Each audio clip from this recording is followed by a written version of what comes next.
Gracias, buena explicación. ¿Puedes ahora ampliar qué motiva ese acercamiento de Rusia con Estados Unidos en la actualidad? Excelente pregunta, mi estimada Irma. Voy a respondértela. Mira, eh, para poder o para saber sobre el por qué Estados Unidos quiere un acercamiento con Rusia, deberíamos ver los posibles objetivos de este conflicto en Ucrania, ya que en el video anterior hablamos sobre las causantes o los causantes de ese conflicto, pero no de los objetivos a conseguir. Pues déjenme decirles que para mí, desde el principio, este conflicto parecía más bien un plan estratégico de Estados Unidos para debilitar a Europa y medir la capacidad real de Rusia, tal como pudo haber sucedido en la Segunda Guerra Mundial. Viendo cómo se está desarrollando los acontecimientos hoy en día, todo encajaría perfectamente en los siguientes tres puntos hipotéticos a continuación. El primer punto hipotético sería el desgaste de Europa. Desde que comenzó el conflicto entre Ucrania y Rusia, Europa gastó miles de millones en apoyo militar y sanciones contra Rusia. Pero ¿quién salió perdiendo más realmente? La respuesta más clara sería Europa. Alemania prácticamente terminó en crisis energética debido a que dependía pues del gas ruso. Por otro lado, la inflación se disparó en toda la Unión Europea, lo que llevó al declive de su economía. Pero mientras tanto, ¿qué hacía Estados Unidos?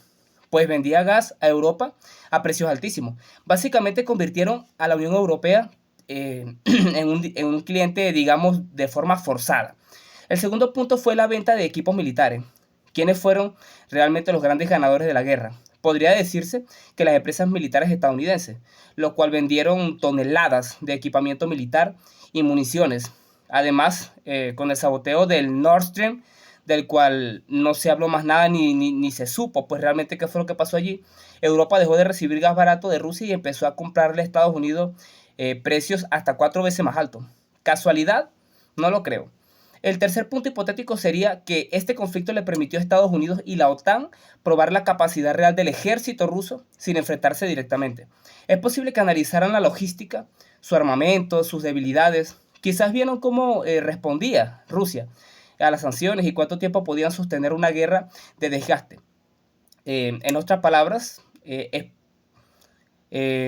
posible que usaran a Ucrania como un experimento para ver si Rusia era una amenaza real o no. Pero si esto fue así, ¿acaso Estados Unidos logró lo que quería? Pues sí, esto resultaría en una verdad. Pues si fuera una verdad, cosa que es casi evidente, podría decirse que Estados Unidos debilitó a Europa, fortaleció su industria militar, obtuvo información clave sobre los rusos.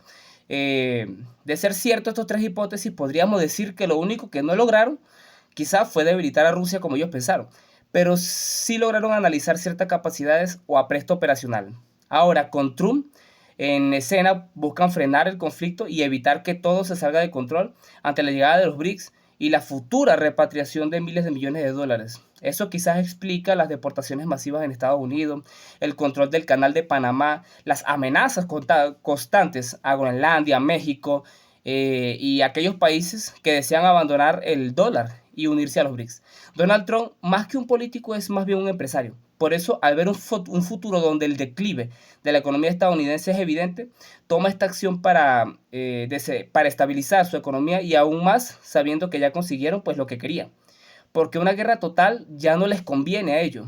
No es que quieran detener la guerra en Ucrania porque les importe los ucranianos, porque eso es lo que muchas veces les hacen creer, que quieren detener porque les importan los ucranianos, pero no, sino que más bien es porque la Tercera Guerra Mundial no está en sus planes, o al menos no todavía.